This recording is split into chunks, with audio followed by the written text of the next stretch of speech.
you go. On the Fan, New York Sports Radio. Mike's on, Mike's on. He'll get you the sports any way that he can. It's Mike Francesa on the Fan. Sports Radio 66 and 101.9 FM, WFAN. From the studios of WFAN, this is Mike's on, Francesa on the Fan, on this Monday, the 6th day of November. Now, there's only one thing that could have pushed the Giants and their wonderful performance off the top of the show, and that is this. We welcome in former Yankee manager, and for the first time anywhere, Joe Girardi. Joe, welcome. How are you? I'm good, Mike. How are you? Appreciate a couple of minutes. Now that you've had a couple of days, Joe, tell us how you feel and how things are going and how you felt when you got the news.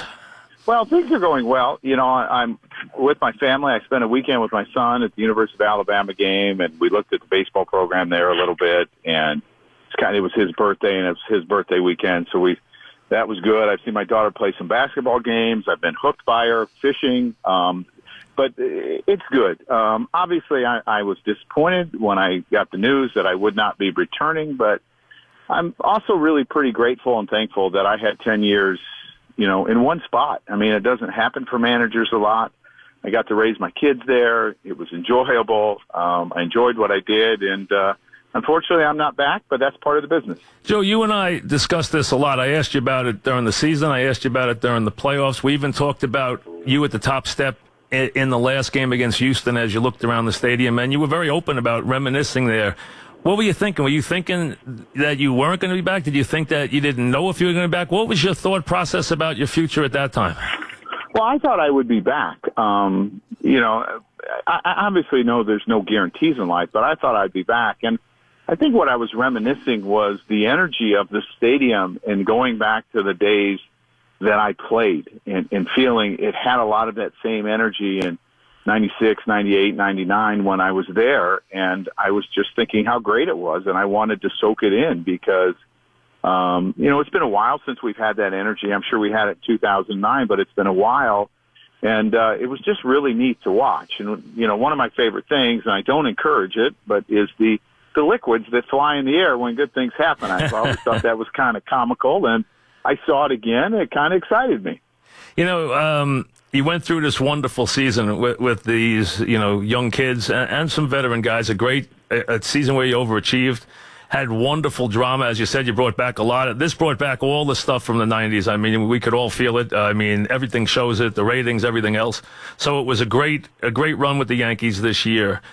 As this is unfolding, you don't have a contract, but as you said, you were still optimistic. When you got the word, what were the words? I mean, was there any negotiation at all? Was it quick to the point? I mean, tell us what you can about what happened. No, it was quick and to the point. Brian had said that they had just decided that they were going to go a different direction. I talked to Hal a few minutes after I talked to Brian, but it was fairly quick. And then we talked some more the next day, and I said, okay. And,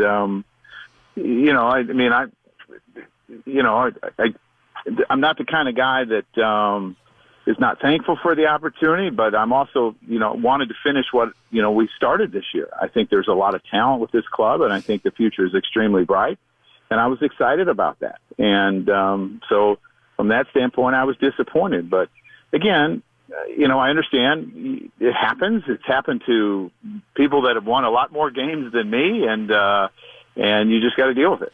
Productivity is not an issue here, Joe. You won a championship when you had top players. You had some rebuilding years, but never had a losing season. You averaged 91 wins a year for 10 years, and then you had this great run with this team this year. So the numbers are there. You were the winningest manager over the last decade in percentage. So all those numbers are terrific. Are you surprised off this special year that they decided not to have you back? Yeah, I thought I would be back, and I thought it was just a matter of working out a contract. But again, I think Brian wants something different, and he's going to go out and try to find that. And, that's obviously his prerogative, and it's the organization's prerogative. And, again, I was disappointed, but, Joe Torre won an awful lot, and they went out and found someone else, and that guy was me, and he's won a lot more than I have. So it just happens. I think of the great managers that have moved on. I mean, I look at what Terry Francona did. in Boston. And, they let him go, and he ended up on his feet and doing very well in Cleveland. And I look at, a Jimmy Leland that moved around, a Tony La Russa that moved around, and it's part of the game. And I think that's one of the reasons when I look back on this, I'm really grateful that I was in one spot for 10 years, because moving around can be really hard on your family. Tell us about, Joe, was there a problem this year at all? Was it different this year? Was the relationship with the front office any different? Was there any relationships that were an issue this year? Were there any issues that you could cite that were the reason? Well, I think there's disagreements every year, Mike. Things that we could work through, always. I think you're always, when you have that many different types of minds, you're always going to have disagreements. But Brian allowed me to do my job and gave me the best players that he could. And, I've been made fun of being too analytical. So I love the analytics. And I really believe that I used analytics when I was a catcher in New York before they were even called analytics. So, I don't understand. I don't think that's a problem. So I just think Brian wants something different. And I understand that. I've been there a long time. I've been there 10 years. And he's going to do something different. How about relationships with the players, with the young players? Listen, nothing's going to be perfect. One guy with 25 guys. You're going to have issues with players at times. Every manager's going to, over 10 years, over 1 year. How was the relationship with the young guys this year, with the new kids? I thought it was really good. I look at some of the texts that I've got, some of the tweets that they put out, something I still don't do. And, I thought it was good. And, my job is always to get the most out of players the best way that I see fit and the best way the organization sees fit and the best way the coaches see fit. And I think we were able to do that. And I think that's, a really important part of your job is to get the most out of players. And I think we were able to do that. And, I've gotten some wonderful texts from some young players. But again, I think Brian is just looking for something a little bit different. And, evidently I didn't fit the mold, and it's time to move on. Did you, there's this idea, and we're talking with Joe Girardi for the first time anywhere. It's nice of him to chat with us today as the former Yankee manager after 10 great years with the Yankees and all this success this year joins us. There's this idea, Joe, and there's always a million things that come up that are true and not true after a guy leaves, but there's this idea that maybe with the Yankees and every other team, that the front office is trying to seize more and more control from the managers. Did you feel any of that? No, again, I think Brian let me do my job. Brian let me make the lineup every day. I never had to deal with that. There were days that we would call and talk specifically about lineups and what he saw. And no, I didn't feel that. Maybe it's something that's happening more in the game. I believe that is true because I think they're seeing the importance of analytics. Analytics, I think, tells a story over time, which I think is really, really important, and you can evaluate players. But I also think that sometimes, you got to look at that day too. It's not. Sometimes we don't have overtime. If it's an important game, you got to win that day. You might do things a little bit different. But again, I just think that front offices are more involved now today than ever. I think they're bigger, more than now. Than they've ever been. I think there's more people in there. There's more analysts up there, and they want to try to use them to every advantage they have. We're talking with Joe Girardi. Joe, 10 years is a long time in one place. Everyone it's says hard that. To believe, 10 years, it is. Yeah. It's 10 years and never a losing season. Average 91 wins. You won 91 this year. You had a great run with this team. You've won a championship. You've had a very long history with this franchise. It must be, you won championships here. You had a defining moment here in 96. You won a championship in 09, which is a very important championship for this franchise. Otherwise, it'd be a long time between championships. So you had all that, and you had this run this year. So, there's a heck of a legacy here, which had to make this that much tougher, I'm sure. Yeah, and I think, it was something that we knew very well. Obviously we were embedded in the community there, whether it was in the Bronx or it was where we lived or my family was in school there. So, I think that was really important. So, that makes it harder when you've been someplace for 10 years. And I think for a baseball player, coach, manager, whoever you are, when you're involved in the game, usually don't get that chance. And I think the longer you stay somewhere, the harder it is to leave. When you came back and beat Cleveland, and now you're thinking, I don't know how was this something you played in your mind all year thinking about a contract, or was it something you just put away and didn't think about a lot? Or did you give it a lot of thought during the season? You know, Mike, I always put it away, and here's why. And I think people sometimes take this the wrong way, that I always want to check with my wife and my children that they're completely on board. Because if they're not completely on board, it makes my job a lot harder. And I think there's friction in the family. And the one thing I always tell my players that make sure everything is right at home before you come to work. And if you need to come in a little late because of something, just call me, because I want you to have a clear head. So I went home. They were all on board, excited to come back.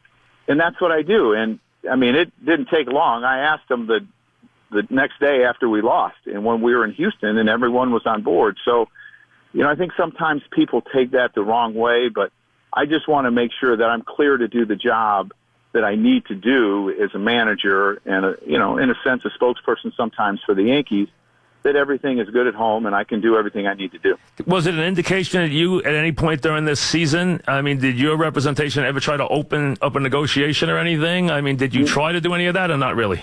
No, we've never done that because, because they don't do that. So, I mean, there's no reason even to try. So we knew that it would happen at the end of the year if it was going to happen. And we were okay with that. I'm okay with that. I understand that's the way the Yankees work, and I didn't have a problem with that. Never did. When you took all the grief after the Cleveland game and coming home, the fans boo you, went through that, and the organization didn't really offer you a lot of support. They didn't say anything.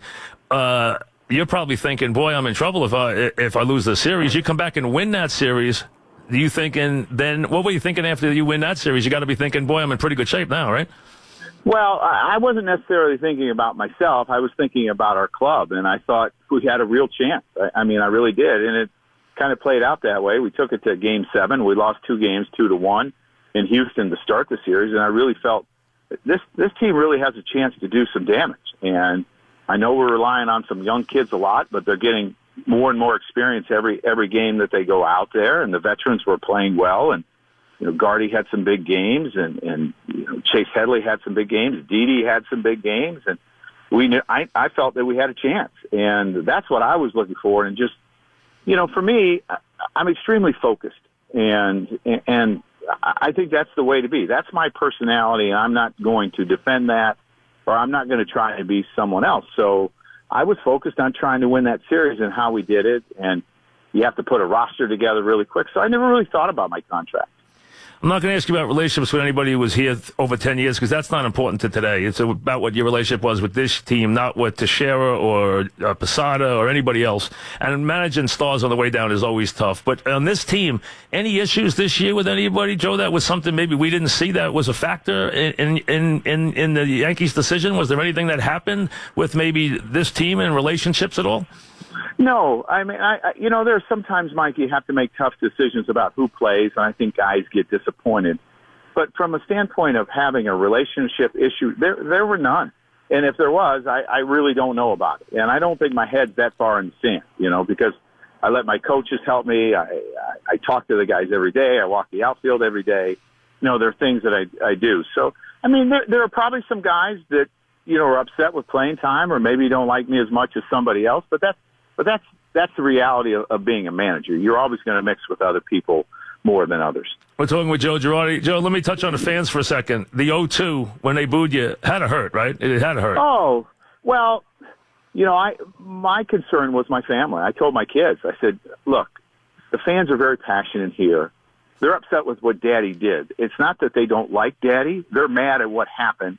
And, rightfully so, they want to win every game, and they think that, this could have cost us. And we were fortunate that it didn't. But, I got quite an ovation the next time I went out. Yes, you did. So, yeah. So, and I've been there before. I was booed pretty heavily in 1996, because the fans want to win, and they're loyal, and they expect a lot from you every day, and it's a great place to be. And I can tell you, since you left, the response on the station has been enormously, from the fans, enormously positive to you. So, as you would expect, when you hear, oh, they're mad at the manager. When you leave, wait a second, this guy done a great job for us. So the support has been terrific. I can tell you from the fans who have called it, they really have been enormously pro-Girardi.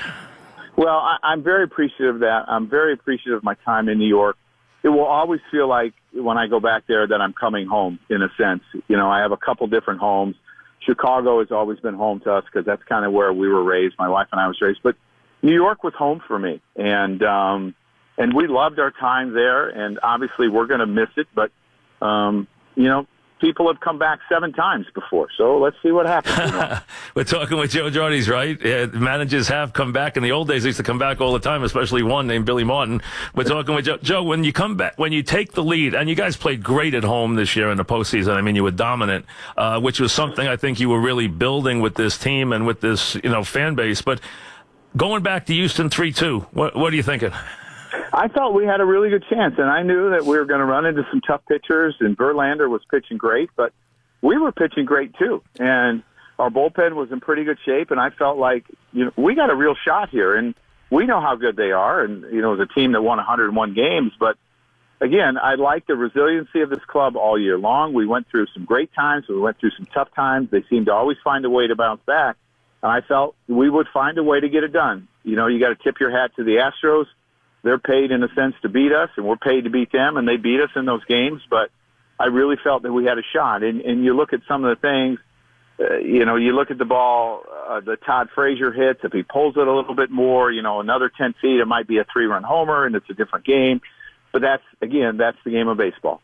And it's a lot of people have asked this hypothetical. I don't know if it's something you've run in your mind. Have you thought about it might be a very different outcome if you're in the World Series with the Yankees this year? Of course. I think it's very possible it would have been a different outcome for me. I think it would have been, to be honest with you. I think it would have been. But that wasn't meant to happen, and it didn't happen. So, here I am, and I'll see what the next phase of my life brings me. I'm excited about it, and we'll go from there. Is it harder to leave a team that's in as good a shape? Does that make it does it sting more because you went through the rebuilding years and now you're on the brink of what should be a very good run? Does that make it a little tougher? Of course it does, because I think the excitement there and the passion there and the talent there are really, really good. And I think they are set up for a really good run. And there's always a lot of things that have to go right to have a really good run. Health is one of them, and some other things, and you're hoping some other young players pan out. But, I think they're set up pretty good. When you were talking about players after the series, they asked you about CC Sabathia, and you got very choked up. I mean, you have a lot of relationships, I'm sure, but it seemed to me, just from what I watched, that you might have a little special one with him. I feel like I do, but the way I look at CC is what you want in a player, and I think that's what choked me up as much as it did. And when I look at CC was someone that we could always count on, and that would give you everything he got, whether his knee was bothering him, whether it's a shoulder or whatever was bothering him, he would give you everything that he had. And I thought he was a wonderful husband, a wonderful father, and I had the ultimate respect for him for what he did when he walked away to get help, because he knew that his family was more important than the game of baseball. But, you look at how many times this year that we needed a win, and who stood up for us? It was CC. And I'll always have respect for him, because I think he gave everything he had to the game every time he went out there. And to me, that's the mark of a champion. What was the best part of this season for you? It was a great year. You overachieved. You had a great run to the 7th game of the ALCS. What was the best part of this year for you? I really believe the home playoff games. That was the most enjoyable, because it brought back so many great memories of me as a player and the atmosphere that I had a chance to play in, and just what these young players were getting a chance to go through. Some of the older players were getting a chance to go through, because you never know how many more times you have. And I was just really appreciative of that. And that was probably my favorite part. With the record you had, it was pretty stunning. I still think that, team, you guys can part ways. You could part ways over monies. You could part ways over disagreement. There's a million reasons why you could part ways. But I would think it seemed like it really surprised you. Have you gotten over it yet, or is it going to take a little while? No, I think that, I'm moving on. And obviously, what the future holds for me, I'm not exactly sure. I'm not exactly sure what I'm going to do next year. There's a pretty good chance that I'll broadcast and see where that. Do you want to manage again? Oh yes, definitely. You do. Okay, yeah, you don't even hesitate. So that lets me know you're even ready to manage again. So you don't even need any time off, do you? Well, I think, for a player and a manager, after about 2 or 3 weeks, you start to get the itch to go back. I mean, obviously, you try to catch up physically and mentally, and it's been a grind, for 225 days or whatever it is. But you get away from it 2 or 3 weeks, and you start to miss it. I mean, because you love the competition, and I'll always love that. And I love seeing players compete at the highest level and have success. Were you surprised? Now, Washington said economics were an issue. Were you surprised you didn't hear from Washington?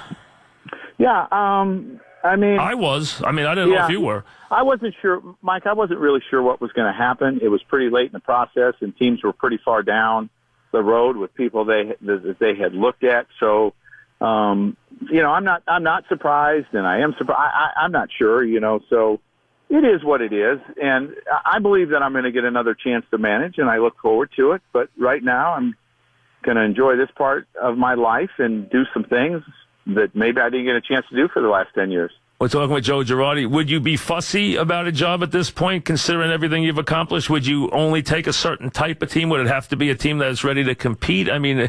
Or would you be afraid to go into a rebuilding situation, or you wouldn't care? No, I've enjoyed the rebuilding. I've also enjoyed the great teams. I had the rebuilding in Florida and loved every minute of that. I loved this year. This year was a lot of fun for me, trying to teach young kids exactly what it takes and watching them have success and turn into really, really good players. That's enjoyable. I'm not, I don't worry about anything. I want to manage again because I enjoy the competition and I enjoy the strategy and the relationships that you have. Now, you said most of the teams are along. Most of them, a couple of them had already named managers, obviously prominent ones too, like the Red Sox, the Mets, etc. So there weren't that many available. So most likely, you did spend what'd you broadcast? 1 year or 2? Well, I've done it 2 different years. Two different years, I did it in 2004, right. And then I did it in 2007. And you were good at it, so you like doing that. You could easily go back and do that and wait for the phone to ring, right? Is that the most likely? Is that the most likely path for you? I would think so. The thing about broadcasting that I love so much is you get to talk about what you love, and you don't have a win or a loss hanging on on you when you leave the ballpark. And I don't have to think about what's my bullpen tomorrow and who's my DH and who's going to play third and who needs a day off. I don't ever have to think about that. Couple of things. You were here a long time, a player. You've been here you managed this team for a decade, which is a long time. You've won championships as a manager and a player, which is very rare. So you've had a wonderful career. You've had 10 straight winning seasons here. So, really you've accomplished a lot. Do you leave angry, though? Do you leave with a bitter taste in your mouth, or can you already kind of look at the good side of this 10 years? No, I look at the good side. It doesn't do me any good to look at the other side. It's a waste of my time. It's a waste of my energy. Being angry never does anyone any good. So to me, I look at the great time, the great friends that I made, the great experience that I had at the ballpark on a daily basis. What I got a chance to do and what I love to do, I got to do for 10 years. And so I don't have bitterness. I don't have anger. Obviously there's disappointment, but that time will take care of that. And because I wanted to finish what we started. You seemed like a guy who could usually, and I interviewed you every week. There are people who talk to you every day. You didn't seem like that bothered you. Some guys can't stand the media. Were you a guy who hated the everyday stuff with the media, or it didn't bother you? No. I think I was, the thing about my personality is I'm very protective of the players. And I believe in this day and age, you have to be because of social media and all the things that happen. So, maybe I didn't give them everything they always wanted. I didn't lie to them. I was always there. And people ask, I had a number of requests when this all went down from writers, and they thanked me for our relationship and my professionalism and how I handled everything. And the one thing I never did, Mike, is I never gave off the record because I don't think there's anything really off the record. And I never gave one reporter a story before I gave it to everyone else. You never played favorites. Never played favorites. I didn't because I understand how competitive their business is. And I didn't really have an understanding of that until I managed for 1 year.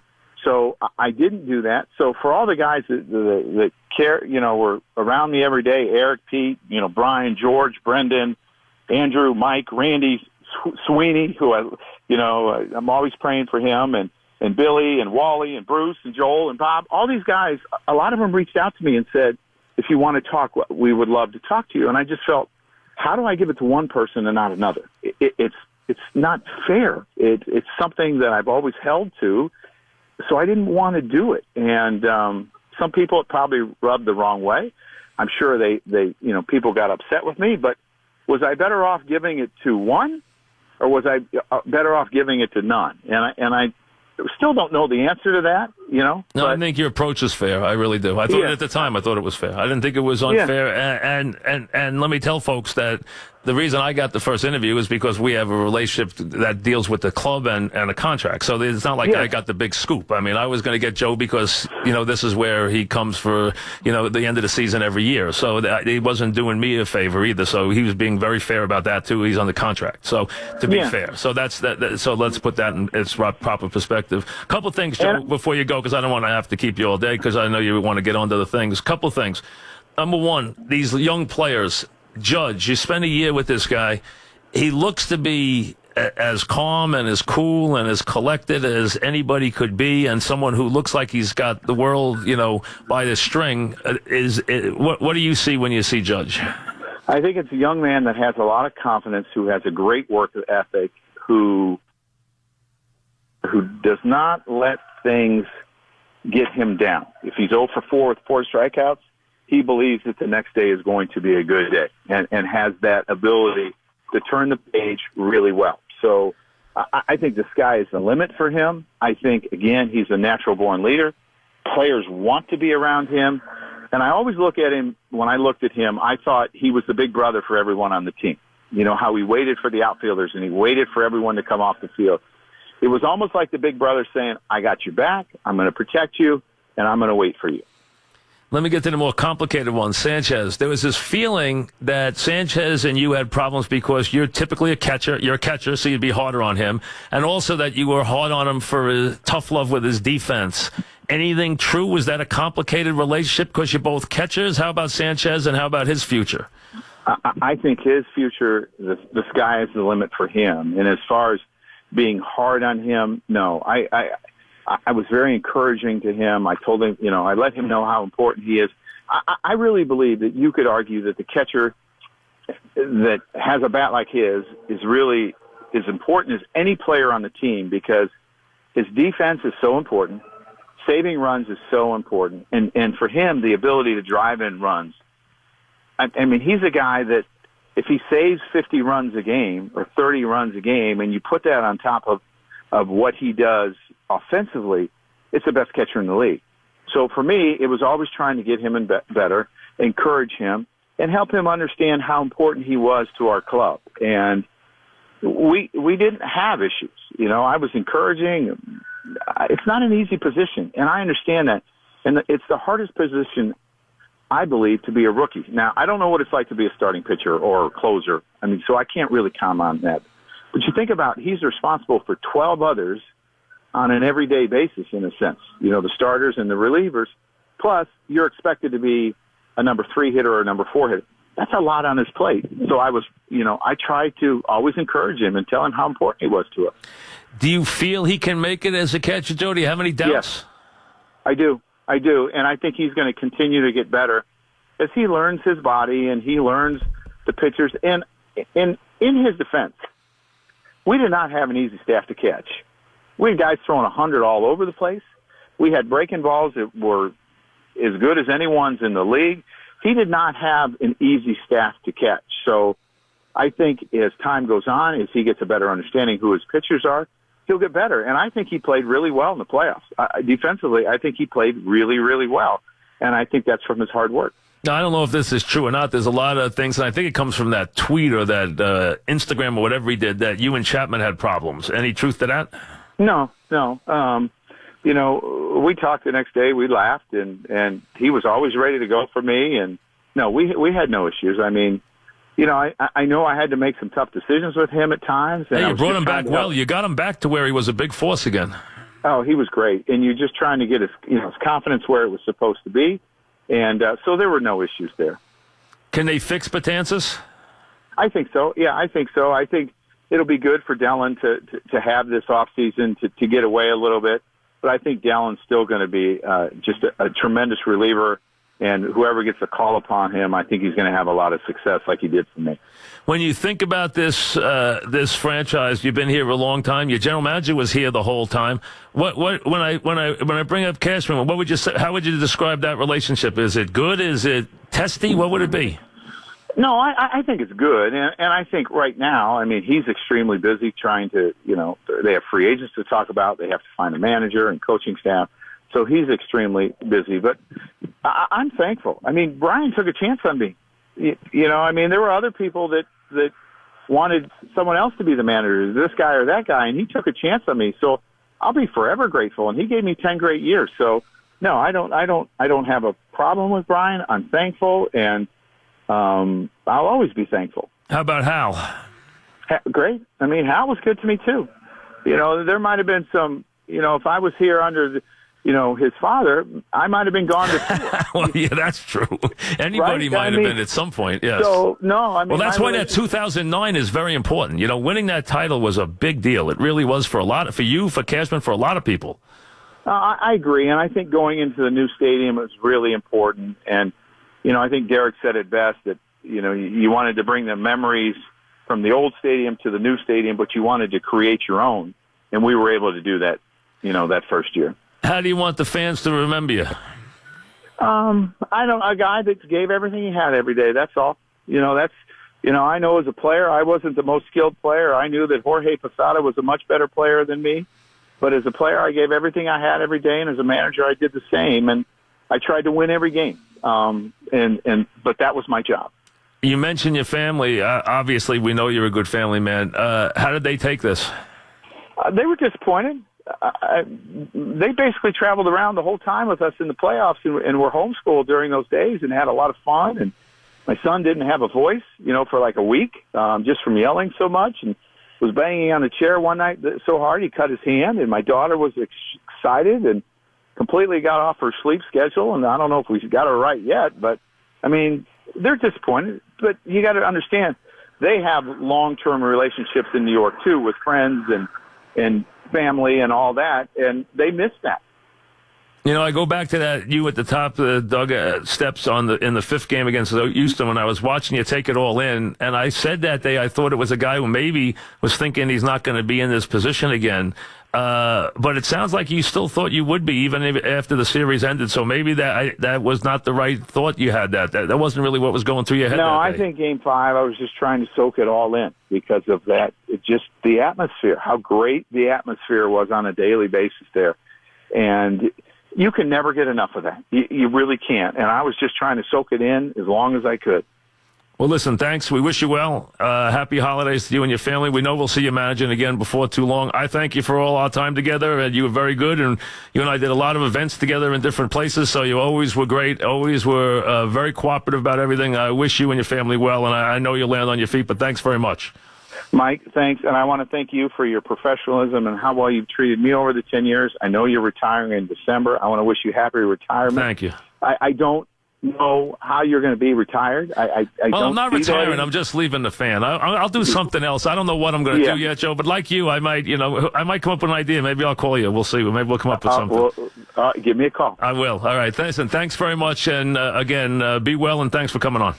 Again, Mike, thanks for everything you've done. And one last time, I want to thank the fans for the support that they've given me over a long period of time as a player, a coach, and a manager. It's a great place. Thank you, Joe. All right. Bye-bye. Joe Girardi back after this.